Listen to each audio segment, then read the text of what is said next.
ಶ್ರೀ ಶಾರದಾ ದೇವಿ ಜೀವನಗಂಗಾ ಅಧ್ಯಾಯ 23 ಯಜಮಾನಿ. ತಮ್ಮ ಪಾಲಿನ ಯೋಗಮಾಯೆಯಾದ ರಾಧಿಯ ದೆಸೆಯಿಂದಾಗಿ ಶ್ರೀಮಾತೆಯವರು ಪಡಬೇಕಾದ ಪಾಡನ್ನೆಲ್ಲ ಕಂಡಾಗ ನಮಗರಿವಿಲ್ಲದಂತೆಯೇ ನಮ್ಮಿಂದ ಒಂದು ನಿಟ್ಟುಸಿರು ಬರುತ್ತದೆ. ಬಂಗಾಳಿ ಕವಿಯೊಬ್ಬ ಹಾಡುತ್ತಾನೆ, ಜೀವಿಗಳ ಯಾತನೆಯ ಪರಿಹರಿಸೆ ಧರೆಗಿಳಿದು ಎನಿತೊಂದು ಸಂಕಟವ ನೀ ಭರಿಸಿದೆ. ಈ ಮಾತು ಶ್ರೀಮಾತೆಯವರನ್ನೇ ಉದ್ದೇಶಿಸಿ ಬರೆದಿದ್ದೇನೋ ಎನ್ನುವಂತಿದೆ. ಆದರೆ ಅವರ ಯಾತನೆಗಳೆಲ್ಲ ರಾಧಿಯೊಬ್ಬಳಿಂದ ಮಾತ್ರವಲ್ಲ, ಇನ್ನೂ ಅನೇಕರು ಅವರ ಜೀವನವನ್ನು ತಿತಿಕ್ಷಾಮಯವನ್ನಾಗಿ ಮಾಡುವಲ್ಲಿ ಸಹಕರಿಸುತ್ತಿದ್ದರು. ಯಾರವರು? ನಾವು ಹಿಂದೆಯೇ ನೋಡಿದಂತೆ ಅವರ ಇತರ ಬಂಧು ಪರಿವಾರದವರು. ಇವರದ್ದು ಇನ್ನೊಂದು ದೊಡ್ಡ ಕಥೆ. ಈ ಕಥೆಯನ್ನು ಕೂಡ ಓದಲು ಹೊರಡುವ ಮೊದಲು ನಾವು ಒಂದು ವಿಷಯವನ್ನು ಚೆನ್ನಾಗಿ ನೆನಪಿಟ್ಟುಕೊಂಡಿರುವುದು ಅಗತ್ಯ. ಏನೆಂದರೆ, ಶ್ರೀಮಾತೆಯವರ ಅವತರಣದ ಮುಖ್ಯ ಉದ್ದೇಶವೇ ಮಾನವನ ಮುಂದೆ ಉನ್ನತ ಜೀವನದ ಆದರ್ಶವನ್ನಿಡುವುದು. ಈ ಆದರ್ಶದ ಸ್ವರೂಪವೇನೆಂಬುದನ್ನು ನಾವು ಅವರ ದಿವ್ಯ ಜೀವನದಲ್ಲಿ ಕಂಡುಕೊಳ್ಳದೆ ಕೇವಲ ಕಥೆ ಓದಿದರೆ ಆ ಮುಖ್ಯಾಂಶವೇ ಕೈತಪ್ಪಿ ಹೋಗುತ್ತದೆ. ಶ್ರೀಮಾತೆಯವರ ಜೀವನದಲ್ಲಿ ನಾವು ಉನ್ನತ ಮಟ್ಟದ ನಿರ್ಲಿಪ್ತಿಯ ಆದರ್ಶವನ್ನು ಕಾಣುತ್ತೇವಲ್ಲದೆ, ಜೀವಕೋಟಿಯ ಮಂಗಲಕ್ಕಾಗಿ, ಮಾನವ ಮಂಗಲಕ್ಕಾಗಿ ಅವರ ಹೃದಯ ತುಡಿಯುವುದನ್ನು ಕಾಣುತ್ತೇವೆ. ತಿತಿಕ್ಷೆ, ಸಹನೆ, ಕ್ಷಮೆ ಎಂಬ ದಿವ್ಯ ಗುಣಗಳು, ದಯೆ, ಅನುಕಂಪ, ಕರುಣೆ ಎಂಬ ದಿವ್ಯ ಗುಣಗಳು, ಇವು ಸಂತರ ಜೀವನದಲ್ಲಿ ಕಾಣುಬರುವ ಮುಖ್ಯ ಗುಣಗಳು. ಈ ಸಹನೆಯನ್ನೇ ಆಗಲಿ ಕರುಣೆಯನ್ನೇ ಆಗಲಿ ಯಾವುದೋ ನಿರ್ಜನ ಪ್ರದೇಶದಲ್ಲಿ ಕತ್ತಲ ಗುಹೆಯಲ್ಲಿ ಕುಳಿತು ಅಭ್ಯಾಸ ಮಾಡಿದರೆಷ್ಟು, ಬಿಟ್ಟರೆಷ್ಟು. ವಿಭಿನ್ನ ಮನೋವೃತ್ತಿಗಳ ಜನರೊಂದಿಗೆ ಸಹಬಾಳ್ವೆ ನಡೆಸುತ್ತಲೇ ಆ ಸಹನೆ ಕರುಣೆಗಳನ್ನು ಪ್ರಕಟಿಸಿದ್ದೇ ಆದರೆ ಅದರಲ್ಲಿ ಸಾರ್ಥಕತೆಯಿದೆ. ಶ್ರೀಮಾತೆಯವರ ಪರಮ ಕರುಣೆ, ಅನುಪಮ ಸಹನೆ ಪ್ರಕಟಗೊಂಡದ್ದು ಇಂಥ ಜಂಜಾಟದ ಬಂಧು ಪರಿವಾರದ ನಡುವೆ ಎಂಬ ಮುಖ್ಯಾಂಶವನ್ನು ನಾವು ಗಮನಿಸಬೇಕು. ವೈರಾಗ್ಯವೇ ಮೂರ್ತಿವೆತ್ತಂತಿದ್ದ ಶ್ರೀರಾಮಕೃಷ್ಣರೂ ಕೂಡ ತಮ್ಮ ಹೆತ್ತ ತಾಯಿಯ ಕಡೆಗಿನ ಕರ್ತವ್ಯವನ್ನು ಕಡೆಗಣಿಸಲಿಲ್ಲ. ತಮ್ಮ ಅಣ್ಣನ ಮಗ ಅಕ್ಷಯ ತೀರಿಕೊಂಡಾಗ ಅವರು ಅತೀವ ದುಃಖದಿಂದ ಕರಗಿ ಕಣ್ಣೀರಿಡದೇ ಇರಲಿಲ್ಲ. ಹರೆಯದ ಪತ್ನಿ ಮೊದಲ ಬಾರಿ ತಮ್ಮ ಬಳಿಗೆ ಬಂದಾಗ ಅವಳ ಎಲ್ಲ ಯೋಗಕ್ಷೇಮವನ್ನು ನೋಡಿಕೊಳ್ಳದೇ ಇರಲಿಲ್ಲ. ಅಲ್ಲದೆ ತಮ್ಮ ಶರೀರ ಬೀಳುವವರೆಗೂ ಬಳಿಗೆ ಬಂದ ಮುಮುಕ್ಷು ಜೀವರ ಸೇವೆ ಮಾಡದೇ ಇರಲಿಲ್ಲ. ಸ್ವಾಮಿ ವಿವೇಕಾನಂದರು ತಮ್ಮ ರಾಷ್ಟ್ರ ಮಾತೆಯ, ರಾಷ್ಟ್ರದ ಜನತೆಯ ಸೇವೆಗಾಗಿ ತಮ್ಮ ರಕ್ತದ ಕೊನೆಯ ತೊಟ್ಟನ್ನು ಸುರಿಸಿದ ಕಥೆ ಪ್ರಸಿದ್ಧವಾದದ್ದು. ಹಾಗೆಯೇ ಶ್ರೀಮಾತೆಯವರೂ ಕೂಡ ತಮ್ಮ ಬಂಧು ಬಳಗದವರ ನಡುವೆ ಅನಾಸಕ್ತರಂತೆ ಇದ್ದರೂ ಅವರ ದೈನಂದಿನ ವ್ಯವಹಾರದಲ್ಲಿ ಪ್ರಕಟಗೊಂಡ ಮಾತೃವಾತ್ಸಲ್ಯ, ಸಹನೆ, ಕರುಣೆ ಎಲ್ಲವೂ ಅನುಪಮವಾದವುಗಳು. ಶ್ರೀಮಾತೆಯವರು ನಿರಂತರ ಸಂಸಾರ ಸಂಪರ್ಕದಲ್ಲಿದ್ದರೂ ನಿತ್ಯ ಶುದ್ಧರಾಗಿದ್ದರು, ನಿತ್ಯ ಪವಿತ್ರರಾಗಿದ್ದರು. ನಿಜಕ್ಕೂ ಅವರು ತಮ್ಮ ವಿಶಾಲವಾದ ಕುಟುಂಬದಲ್ಲಿದ್ದುಕೊಂಡು ಗೃಹಿಣಿಯಂತೆ ಕರ್ತವ್ಯ ಮಾಡಿಕೊಂಡು ಬರುತ್ತಿದ್ದರೂ ಸಂಪೂರ್ಣ ಅನಾಸಕ್ತರಾಗಿಯೇ ಇದ್ದರು. ಆದರೆ ಅವರು ಗೃಹಿಣಿಗೆ ಸಹಜವಾದ ಕರ್ತವ್ಯಗಳನ್ನು ನಿರ್ವಹಿಸುವ ಬಗೆಯನ್ನು ನೋಡಿದಾಗ ಮಾತ್ರ ಇತರ ಸಾಂಸಾರಿಕರಿಗಿಂತಲೂ ಹೆಚ್ಚು ಆಸಕ್ತರಾಗಿ ಕಾಣುತ್ತಿದ್ದರು. ಆಪ್ತರ ಮರಣವೇ ಮೊದಲಾದ ದುಃಖದ ಸಂದರ್ಭಗಳು ಒದಗಿದರೆ ಇತರ ಸಾಂಸಾರಿಕರಂತೆಯೇ ದುಃಖಿಸುತ್ತಿದ್ದರು. ಆದರೆ ಇತರ ಸಾಂಸಾರಿಕರು ಪಡುವ ದುಃಖಕ್ಕೂ ಅವರು ಪಡುವ ದುಃಖಕ್ಕೂ ಬಹಳ ವ್ಯತ್ಯಾಸವಿತ್ತು. ಸಾಮಾನ್ಯರು ಶೋಕದಲ್ಲಿ ಮುಳುಗಿಯೇ ಹೋಗಿಬಿಡುತ್ತಾರೆ. ಆದರೆ ಶ್ರೀಮಾತೆಯವರು ಇಚ್ಛಾ ಮಾತ್ರದಿಂದ ಬಹುಬೇಗ ಆ ದುಃಖದ ಅಲೆಯಿಂದ ಪಾರಾಗಿ ಬಿಡುತ್ತಿದ್ದರು.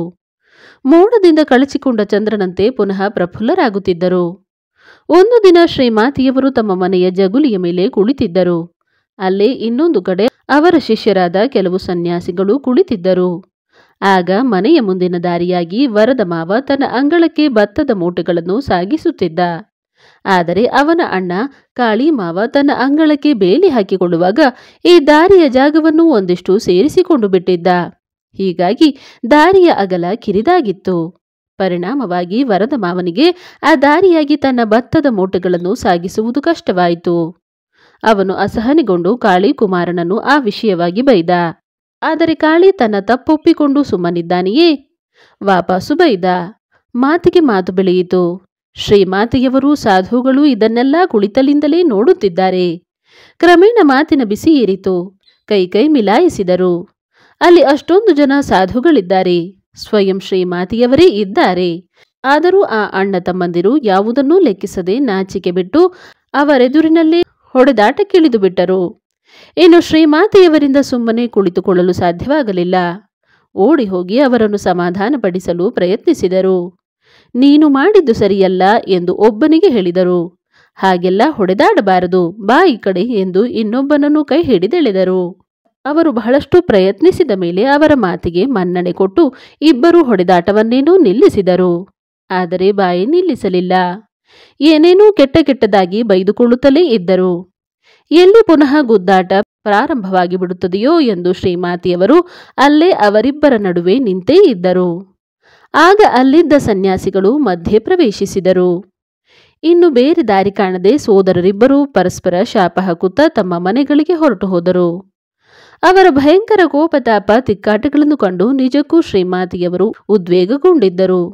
ಅದೇ ಅಸಮಾಧಾನದ ಸ್ಥಿತಿಯಲ್ಲಿ ಹಿಂತಿರುಗಿ ಬಂದು ಜಗುಲಿಯ ಮೇಲೆ ಕುಳಿತುಕೊಂಡರು. ಆದರೆ ಆಶ್ಚರ್ಯ, ಸಾಧುಗಳು ನೋಡುತ್ತಾರೆ, ಮರುಕ್ಷಣವೇ ಕಣ್ಮುಚ್ಚಿ ತೆರೆಯುವುದರೊಳಗೆ ಶ್ರೀಮಾತೆಯವರ ಉದ್ವೇಗ ಅಶಾಂತಿ ಕಣ್ಮರೆಯಾಗಿಬಿಟ್ಟಿದೆ. ಏನೋ ನೆನಪಾದಂತೆ ತಮ್ಮಷ್ಟಕ್ಕೆ ತಾವೇ ನಗಲಾರಂಭಿಸಿದ್ದಾರೆ. ಇದ್ದಕ್ಕಿದ್ದಂತೆ ಈ ಶಾಂತಿ ಬರಲು ಕಾರಣವೇನು? ಈ ಜಗಳಗಳೆಲ್ಲ ಜೀವನ ನಾಟಕ ರಂಗದಲ್ಲಿ ಕಂಡುಬರುವ ಕೆಲವು ದೃಶ್ಯಗಳು ಅಷ್ಟೇ. ಇವೆಲ್ಲ ನಾಟಕ ಎಂಬ ಈ ಭಾವನೆ ಅವರ ಮನಸ್ಸಿನಲ್ಲಿ ಎದ್ದು ಬಿಟ್ಟಿದೆ. ಗಟ್ಟಿಯಾಗಿ ಗಹಗಹಿಸಿ ನಗುತ್ತಾ ನುಡಿದರು, ಆಹಾ, ಮಹಾಮಾಯೆಯ ಆಟ ಎಷ್ಟು ವಿಚಿತ್ರ! ಅನಂತವಾದ ಪೃಥ್ವಿ ಅಲ್ಲಿ ಹರಡಿಕೊಂಡಿದೆ. ಇವರು ಇದು ತಮ್ಮದು ಅಂತ ತಿಳಿದುಕೊಂಡಿರುವ ಈ ಭೂಮಿಯು ನಾಳೆ ಅದರ ಜೊತೆ ಸೇರಿಕೊಳ್ಳುತ್ತದೆ. ಎಲ್ಲವನ್ನೂ ಬಿಟ್ಟು ಹೊರಡುತ್ತಾರೆ. ಆದರೆ ಮನುಷ್ಯನಿಗೆ ಇಷ್ಟು ತಿಳಿಯುವುದಿಲ್ಲವಲ್ಲ. ಹೀಗೆನ್ನುತ್ತಾ ಪುನಃ ಗಟ್ಟಿಯಾಗಿ ನಗಲಾರಂಭಿಸಿದರು. ಬಹಳ ಹೊತ್ತು ಆ ನಗು ನಿಲ್ಲಲೇ ಇಲ್ಲ. ಶ್ರೀರಾಮಕೃಷ್ಣರು ಹೇಳುತ್ತಿದ್ದರು, ಆಸ್ತಿಗಾಗಿ ಜಗಳ ಮಾಡುವ ಅಣ್ಣ ತಮ್ಮಂದಿರನ್ನು ಕಂಡು ದೇವರು ನಗುತ್ತಾನೆ ಎಂದು.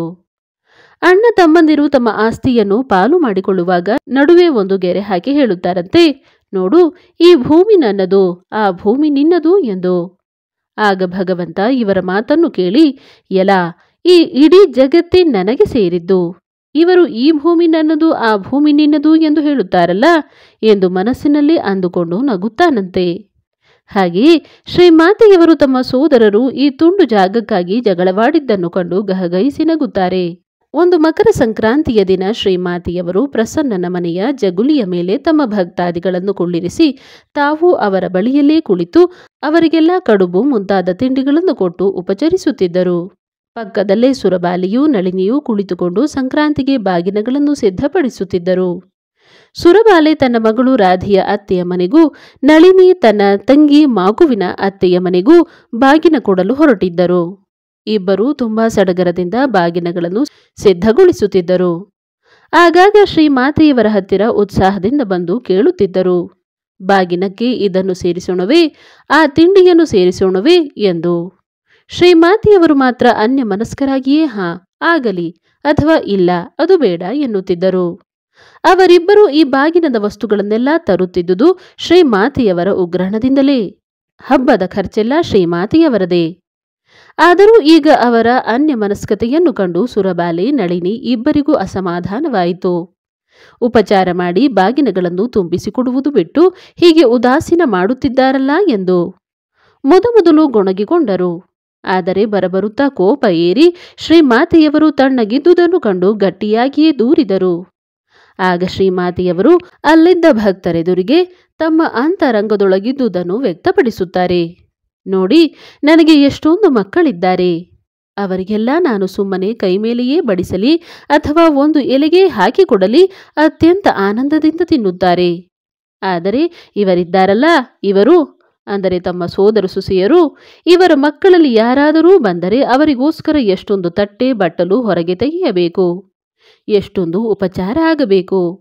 ಒಂದು ವೇಳೆ ಹಾಗೆ ಮಾಡದಿದ್ದರೆ ಚುಚ್ಚು ಮಾತುಗಳು ಇದ್ದೇ ಇರುತ್ತವೆ. ಅಷ್ಟು ಹೊತ್ತಿಗೆ ಭಕ್ತರೆಲ್ಲ ತಿಂಡಿ ತಿಂದು ಮುಗಿಸಿದ್ದರು. ಶ್ರೀಮಾತೆಯವರು ಸಾವಧಾನವಾಗಿ ಎದ್ದು ಅವರಿಗೆ ಬೀಡ ತಯಾರಿಸಿಕೊಟ್ಟರು.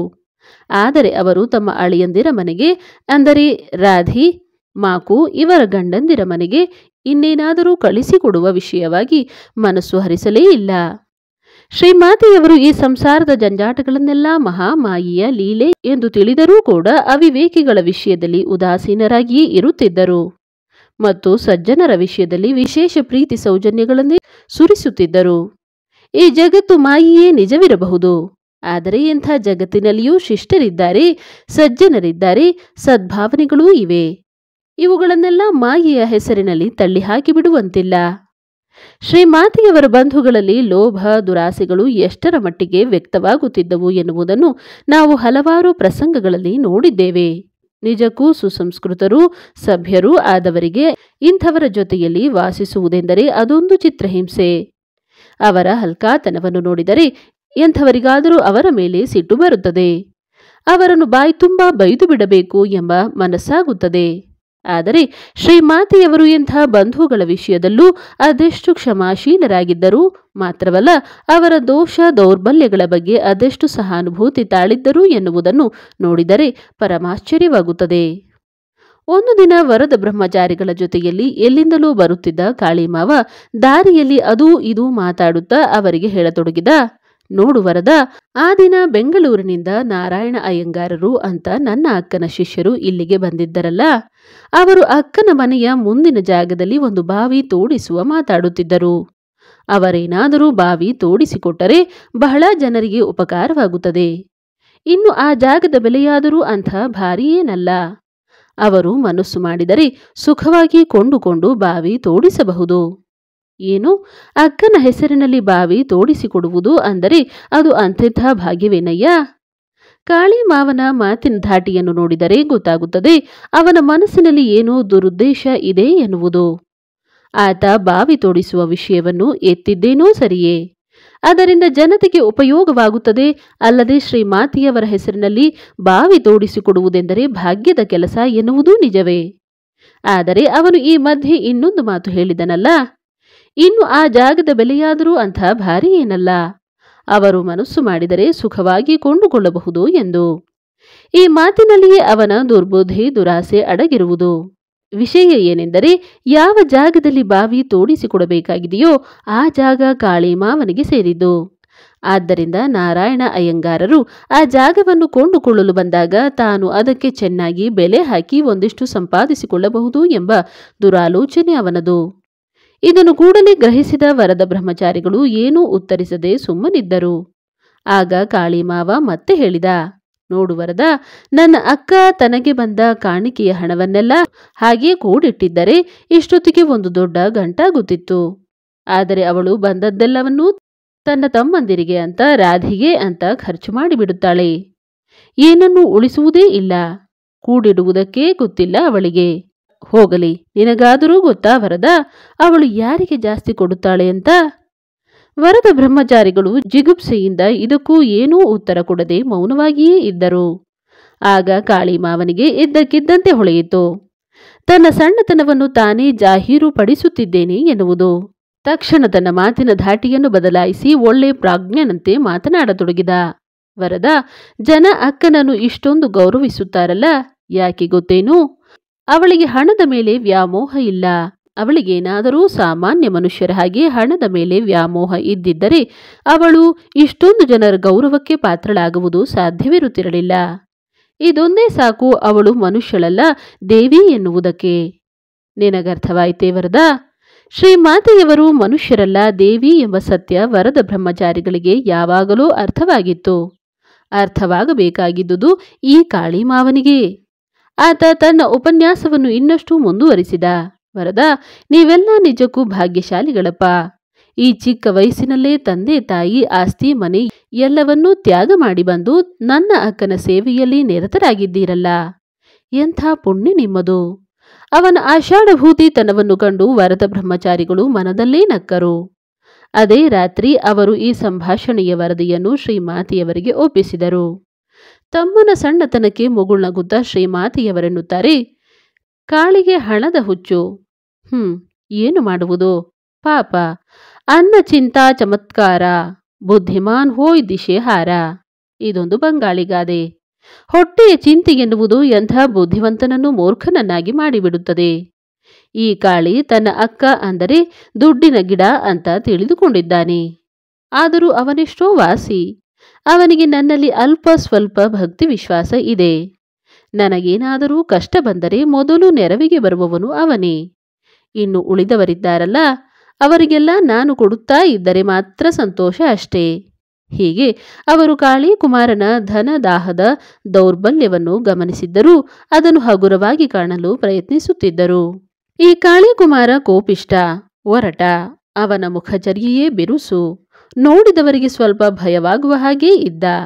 ಇದರಿಂದ ಸ್ವಲ್ಪ ಅನುಕೂಲವೂ ಇತ್ತು.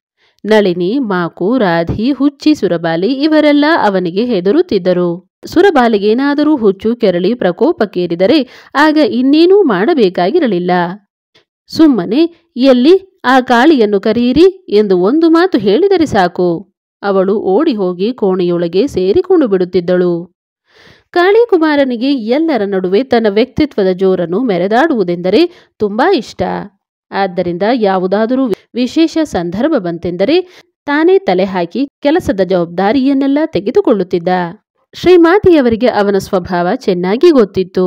ಆದ್ದರಿಂದ ಆತನನ್ನು ಸಮಯ ಸಂದರ್ಭ ನೋಡಿ ಹೇಗೆ ನಡೆಸಿಕೊಳ್ಳಬೇಕು ಎನ್ನುವ ಜಾಣ್ಮೆಯೂ ಅವರಿಗಿತ್ತು.